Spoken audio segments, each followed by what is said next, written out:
அனைவருக்கும் அன்பு வணக்கம்.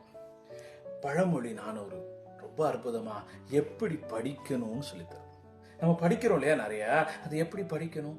நாம் ஒன்று படிக்கிறது வரையிலும் நாம் அறிவில்லாதவர்களாக அறியாதவர்களாகவே இருந்து அதை படிக்கணும். அப்பதான் அந்த படிப்பு நல்லா இருக்கும். நம்ம செய்யறப்போ சில இடங்கள்ல தவறுகள் ஏற்படுது உண்டு, தவறுகள்லாம் நடந்துரும். அப்படி தவறுகள் நடந்துறது இயற்கை தான். அதனால ஒவ்வொன்றை கற்கும் போதும் நான் கல்லாதவன் என கருதி அதை கற்க வேண்டும்.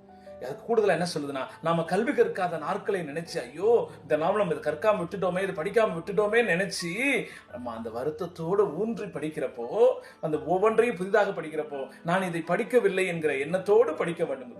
சொற்றோரும் சோர்வுபடுதலால் சோர்வின்றி கற்றோரும் கல்லாதான் என்று வழியிறங்கி உற்று ஒன்று சிந்தித்து உழந்து ஒன்று அறிவு மேல் கற்றோரும் தான் கல்லாதவாறு என்கிறது. அந்த வழியில் கல்லாதவர்களாகவே இருந்து நாம் அவற்றை கற்கிற போது அந்த கல்வி நமக்கு பயன்படும்.